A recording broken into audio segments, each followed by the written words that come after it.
میرے عزیزو، ایک بات اس بات کا خیال رکھا جائے کہ زکوٰۃ کا بہترین مصرف اپنے رشتہ دار ہیں۔ ارد گرد دیکھا جائے، جو ضرورت مند ہے تلاش کیا جائے اور انہیں اس کی زکوٰۃ دی جائے، یہ سب سے بہترین مصرف ہے۔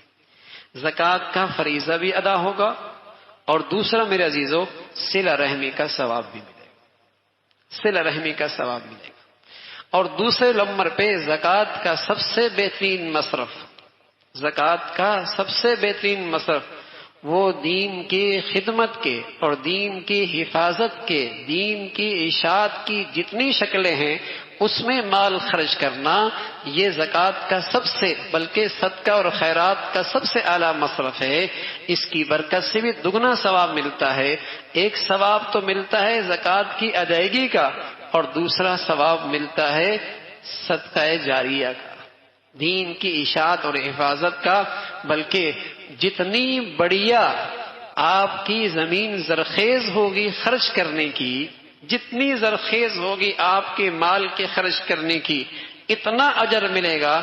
اور اللہ نے یوں فرمایا کہ ایک دانہ زمین پہ ڈالتے ہیں، زمین زرخیز ہوتی ہے تو وہ 7 بالیاں نکالتی ہے اور ہر بالی سے 100 دانے نکلتے ہیں۔ ایک بالی سے 700 دانے نکلے، اللہ کے راستے میں جو خرچ کرتے ہیں ایک کے بدلے میں اللہ 700 دیتا ہے۔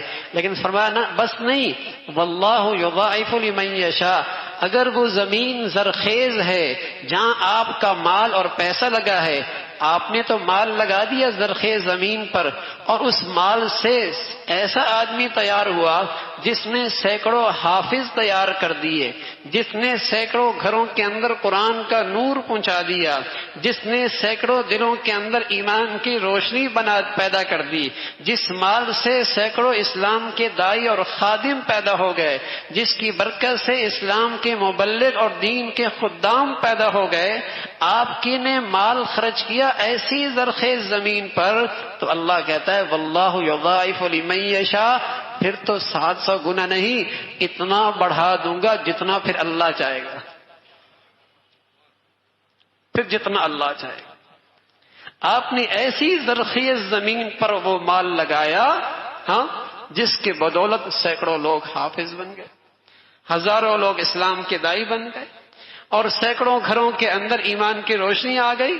آپ کو تو اندازہ نہیں ہوا، لیکن ایسے لوگ آپ کے مال سے تیار ہو گئے جنہوں نے آپ کے لیے نیکیوں کا ایک ذخیرہ چھوڑا۔ تو بہت بڑی سعادت ہوتی ہے میرے عزیزو کہ مال میرا اتنے بڑھیا جگہ پہ لگے۔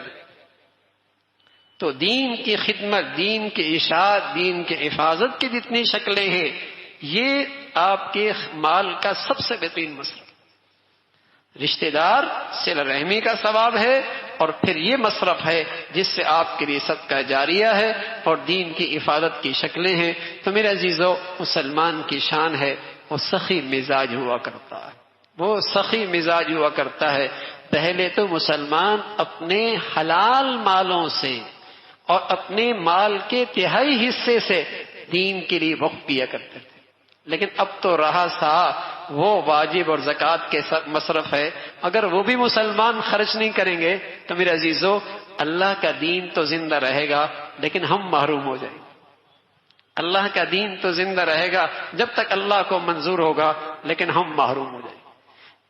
تو جو مسلمان اپنے مالوں کو اللہ کے دین کی محبت میں خرچ کرتے ہیں، اللہ اس کی برکت سے ان کے گھروں کے اندر بھی پھر دین کو زندہ کرتا ہے، پھر ان کے اولادوں کو بھی اللہ دین عطا فرماتا ہے۔